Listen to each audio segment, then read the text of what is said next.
Maraming salamat sa pagkakataon na ibinigay sa akin ngayong araw na ito. Nagpa-interview ako dahil gusto ko na malaman ng taong bayan at ma-explain sa taong bayan kung bakit hindi ako sumasagot sa question and answer sa budget hearing ng Office of the Vice President para sa budget proposal namin 2025. Gusto ko kasi na maintindihan ng taong bayan saan ba ako nanggagaling. Madam Vice President, sa mga nakaraang linggo po, naging laman ng balita ang naganap na hearing sa House of Representatives po para sa 2025 OVP budget. May mga nagsasabi na nag-asal Bratanella daw po kayo, lalo na sa House of Representatives. Hindi daw po kasi kayo sanay na matanong sa mga bagay-bagay, kaya ganoon na lamang po ang naging asta ninyo. Ano po ang reaksyon niyo dito? Sanay ako na sumagot sa mga tanong ng mga bagay-bagay. Kaya nga, di ba, nagbibigay ako ng mga interview, kahit hindi siya arranged na interview, mga ambush interview ng media kung saan nakukuha nila yung mga katanungan ng taong bayan. Sanay ako sa ganyan. At alam ng taong bayan na hindi ako Bratinella o spoiled brat dahil kilala nila ako simula nung ako ay nasa Davao pa, simula nung ako ay mayor pa, hanggang naging vice president ako. Kilala ako ng taong bayan na hindi ko inaabuso ang aking power at ang aking authority sa lahat ng mga opisina na nahawakan ko. Testigo ko ang buong bayan na hindi ako isang spoiled brat. In fact, nung ako ay lumalaki, hindi naman, ang mga kaibigan ko, hindi naman sila galing sa political na pamilya, sa mga mayayaman na pamilya, sa mga powerful na pamilya. Sila ay mga ordinaryong tao lamang at yun ang kinalakihan ko. Isang ordinaryong environment ng isang ordinaryong citizen ng ating bayan.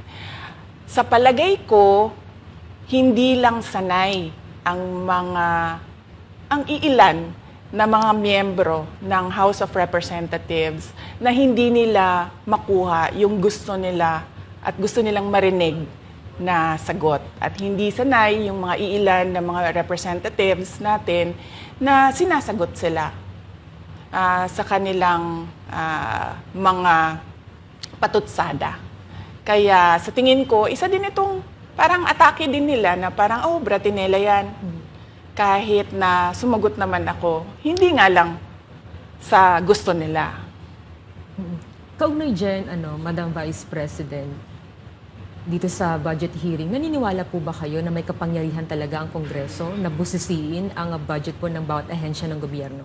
Siyempre, oo, nakalagay yan sa ating saligang batas na ang Kongreso natin ang merong power of the purse. Kaya nga, 'di ba, merong mga budget hearings at merong pagpasa ng budget mula sa House of Representatives at sa Senado natin, sa Kongreso natin.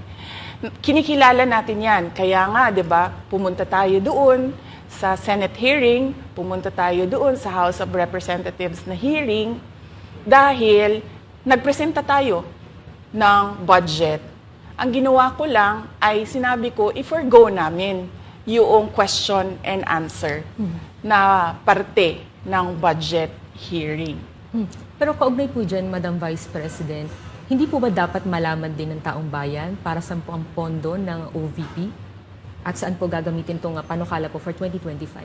Yes, napakahalaga sa akin na malaman ng taong bayan ang Office of the Vice President budget proposal.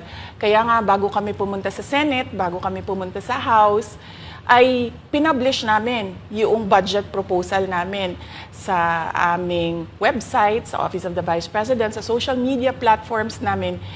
Ginawa namin siyang madaling intindihin ng taong bayan kung saan papunta yung budget proposal ng Office of the Vice President. Ma'am, going back dun po kaninang sinabi nyo na yung ilang beses nyo pong sagot sa mga kongresista that you will forgo the opportunity to defend the 2025 budget proposal of the OVP and will defer to the wisdom of the Congress, bakit tila daw po iniiwasan ninyo? Parang ganun po yung lumalabas daw. Oo. Kasi sinasabi ko pa ulit-ulit yon na sinasubmit namin sa Congress ang budget ng Office of the Vice President at iniiwan namin sa Kongreso ang desisyon kung ano ang gagawin nila para sa Office of the Vice President. Kaya fino-forgo na namin yung question and answer. Unang-una dahil nakikita namin na ginagamit siya ng ibang mga miyembro, iilan na mga miyembro ng Kongreso para umatake sa akin dahil hindi kami magkasama sa politika. At pangalawa, kasi ang budget ng Pilipinas ay hawak lang ng dalawang tao. Hawak lang siya ni Congressman Zaldico at ni Congressman Martin Romualdez. Yan ang katotohanan. Halimbawa ko dito, medyo mahaba ito, kaya pagpasensyahan mo. Ang halimbawa ko dito, sa DepEd muna tayo. Sa Department of Education, noong taong 2023, merong 5 billion na inapprove para sa classroom construction. Nagulat ako kasi merong mga lumapit na miyembro ng House na humihingi. Hinihingi nila yung 5 billion, parte ng 5 billion na budget. Wala kasi akong experience sa ganyan. At saka ang pagkakaintindi ko, pag inapprove na yan ng Office of the President, ibibigay na yan, pagdediretso na yon sa approval at trabaho ng Department of Education sa construction ng mga classroom. Nagulat ako, may humingi. Magkano ba ang amin dyan? Magkano ba ang amin dyan? So sinabi ko, hindi pwede ito. Kasi ang mangyayari nito, hindi magagawa ng Department of Education ang trabaho namin na mag-construct ng classroom ayon sa classroom backlog at sa prioritization base sa backlog at sa classroom construction. So sinabihan ko yung isang congressman, sabihan ninyo si Martin Romualdez na hindi pwede chap-chapin ang classroom construction na 5 billion. Kaya kung makikita ninyo sa budget proposal na approved ng Office of the President, 5 billion yon. Pero nung lumabas yung GAA o yung budget approved noong 2023, naging 15 billion siya. Dahil hindi nga ako pumayag na kunin yung 5 billion, dinagdagan nila ng 10 billion yung classroom construction ng Department of Education. Yung 10 billion na yon hindi kontrolado ng Department of Education. Controlled yon ni Congressman Zaldico at Congressman Martin Romualdez. Hindi ko na kailangan ng corroborative witness dito dahil makikita nyo yon sa papel. Makikita ng taong bayan yon sa papel. NEP, 5 billion, lumabas ang budget approved, 15 billion. So maiintindihan niyo, 'di ba? Bakit pa tayo magbo-budget hearing para sa Office of the Vice President? 2 tao lang naman ang nasusunod sa budget ng bayan natin. Halimbawa, taong 2024.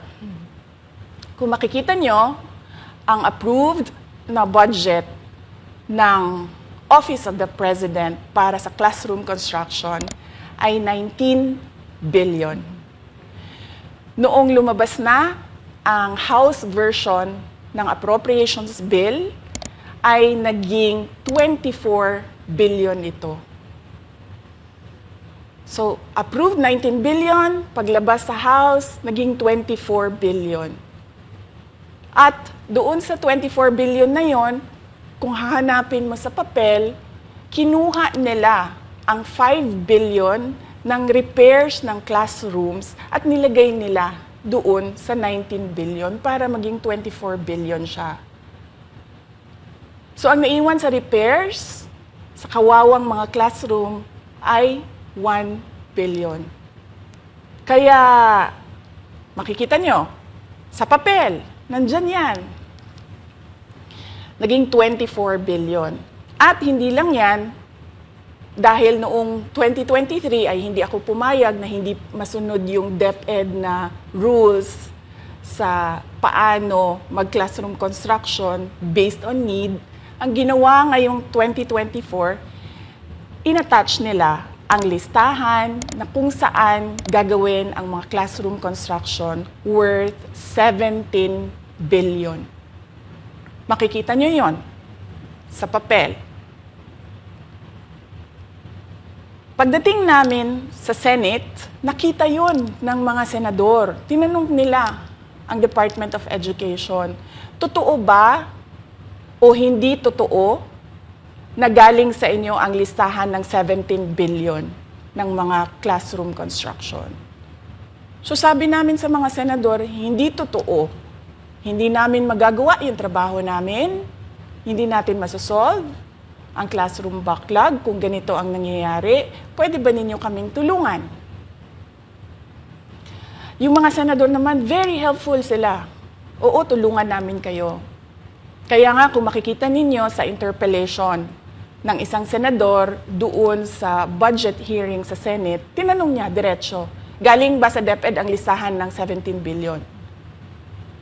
Galing ba sa DepEd ang listahan na inattach doon sa House version? Sinabi namin hindi. Hindi galing sa amin yan. On record yon. Makikita nyo sa mga videos, balikan nyo yung mga videos. Makikita nyo. Yes, my concern, Madam Chair, Mr. President, under the GAB, I observed that there was an increase in the budget for the construction of new classrooms from 19.6 billion to 24.6 billion. However, this is my concern, which you mentioned earlier, that the repairs and rehabilitation of classrooms was decreased from 6.5 billion to 1.5 billion. I also have information, Madam Chair, Mr. President, that 24.6 billion allocated under the GAB, but only 9.8 billion from the allocation is left to the discretion of DepEd. Kaya hindi ko na kailangan ng witness kasi makikita nyo sa papel.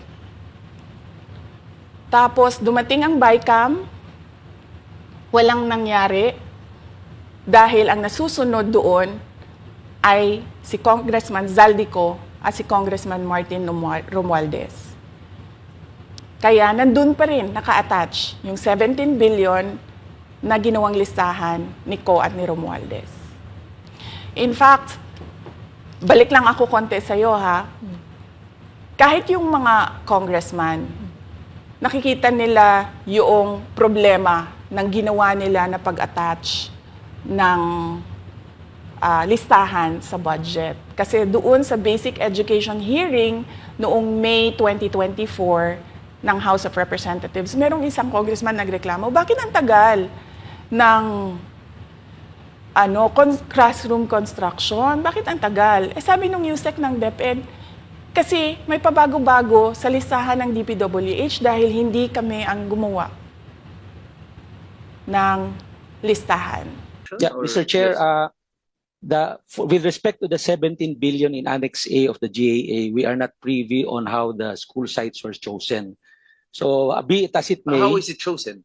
I'm not privy to that, Mr. Chair. As, when the GAB came out, there was a 14.7 billion Annex A. Then when the committee, the GAA came out, from 14.7 it became 17 billion. So we are not privy to how the list was generated. So dagdag ko lang yan doon sa confirmation na kinuha nila yung budget ng DepEd at isa yan sa mga rason kung bakit ako nag-resign sa Department of Education. Hindi na ako papayag na sa susunod na taon, ganyan pa rin ang gawin nila at ako yung mananagot sa ginagawa nila. Kaya yan yung sinasabi ko, bakit pa tayo mag-question and answer dito para atakihin niyo ako? Eh, ang masusunod lang naman sa budget, 2 tao lang.